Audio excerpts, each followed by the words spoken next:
As I mentioned in many of my videos in the past, December is the month of fairy tales in my country.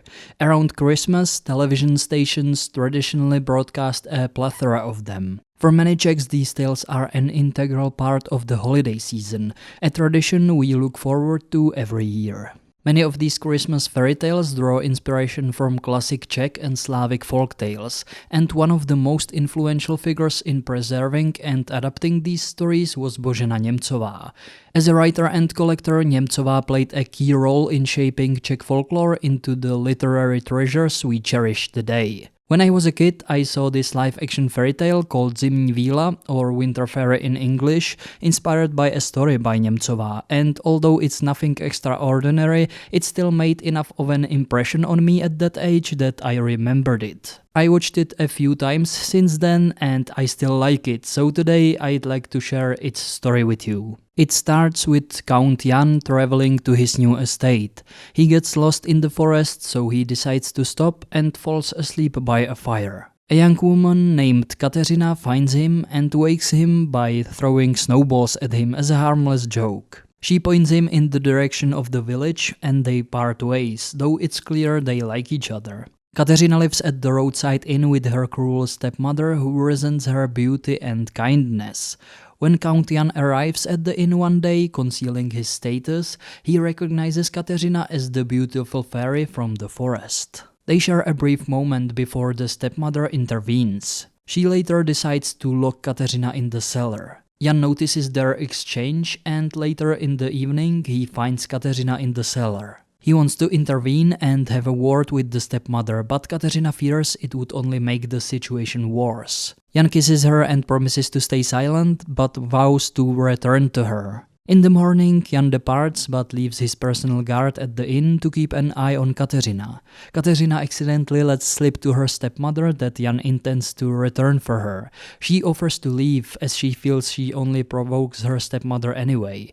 But the stepmother doesn't want Kateřina to be happy, and moreover she reveals to the servant Jakub that in her husband's and Kateřina's father's will it says that the stepmother must take good care of Kateřina, otherwise the stepmother will lose her claim to her share of the inn, which Kateřina doesn't even know, of course. The stepmother manipulates Kateřina into staying by guilt-tripping her about the workload she will have to bear if Kateřina leaves.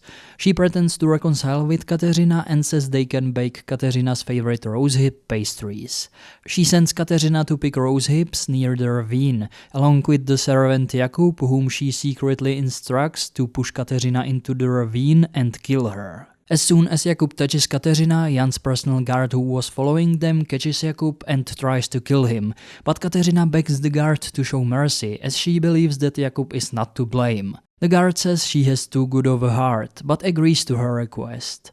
He takes a small pendant from Kateřina's neck and gives it to Jakub as a proof for the stepmother that he killed her, and Jakub is instructed to remain silent about Kateřina being alive, otherwise the guard will find him. The guard takes Kateřina to the Jan's castle. There Kateřina learns that Jan is actually the new count of this estate. Jan introduces Kateřina to his sister Eliška and their chamberlain. Jan wants to imprison the stepmother for everything she has done to Kateřina, but she defends her once again, repeating that the stepmother is not evil, just unhappy. Kateřina becomes Eliška's court lady and companion, and they quickly become close friends. As is customary among the members of the highest noble families, one nobleman is chosen each year to become the king's first adjutant for a year. This year it's Jan, so he must leave before Christmas, but before he departs, he asks for Kateřina's hand in marriage. Eliška promises that they'll both ride him and he agrees to ride back. After some time, the royal messenger who carries correspondence from Kateřina and Eliška to Jan stops at the stepmother's inn. Thanks to him, the stepmother learns everything about Kateřina and Jan, which makes her angry at the servant Jakub who failed to complete his task. She pours a sleeping potion into the messenger's drink and, being skilled at forgery, rewrites a letter for Jan so that it has a completely different meaning. The next morning, she also sells the messenger Kateřina's pendant, which the count's guard had given to Jakub as proof of Kateřina's death. In the forged letter, Eliška accuses Kateřina of witchcraft, claiming that she summons the spirits of the dead at night and even poisoned Eliška's horse. She asks for permission to hand her over to the executioner. When Jan receives the letter, he is devastated. He calls for a scribe and orders for the messenger to be sent back immediately with a response. The servant Jakub believes that the stepmother has gone too far. He thinks this situation is heading for the gallows, so he decides to steal some gold from her and run away from the inn. In his letter to Eliška, Jan writes that her message has deeply saddened him, but he cannot believe that his winter fairy, as he calls Kateřina, would do such a thing. He orders that Kateřina be confined to her chambers until he returns. He will try to come back as soon as possible and investigate everything. The messenger with the letter stops at the inn again, so the stepmother drugs him once more and rewrites the letter. The new letter now states that Jan condemns Kateřina to be thrown from the castle tower for her evil deeds, which devastates Eliška, and she refuses to believe it. She cannot carry out such an order, so the next morning she only expels Eliška from the castle. Jan rides all night from the king to his castle, where he questions Eliška, the chamberlain, and the messenger. The messenger swears that he did not stop anywhere on the journey except at the inn. The innkeeper can testify to everything, and Jan is shown the pendant that the innkeeper sold to the messenger. Jan's personal guard immediately recognizes it as the one he had taken from Kateřina's neck and given to Jakub. Everything becomes clear to Jan, and he understands that the innkeeper had been rewriting the letters.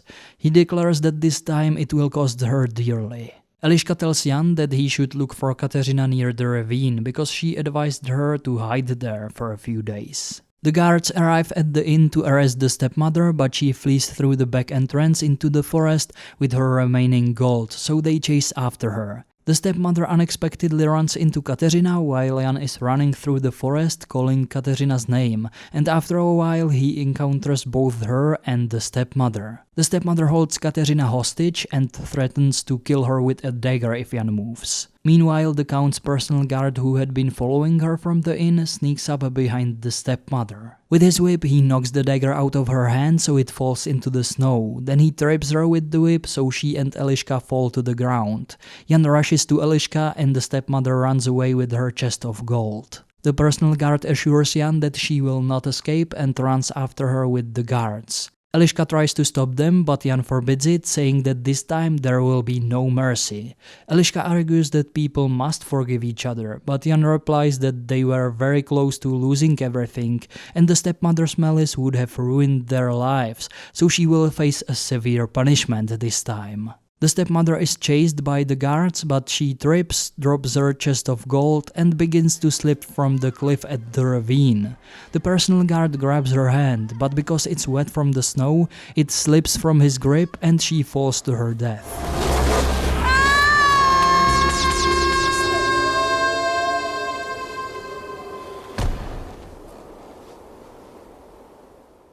The fairy tale ends with the Christmas wedding of Jan and Kateřina. What I like about The Winter Fairy is that although it ends with a typical happy ending, there are moments in it which are pretty dark, I would say.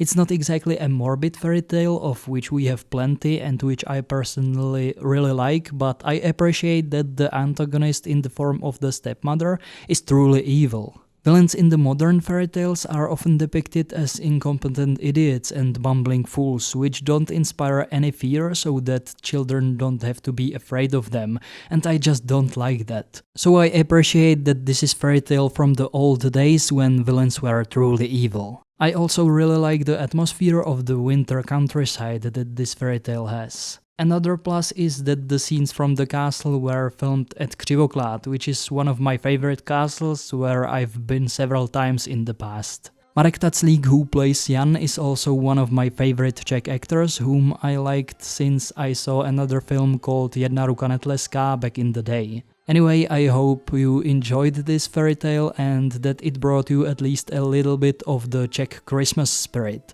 Thanks for watching, and I wish you all Merry Christmas and Happy New Year. See you next time.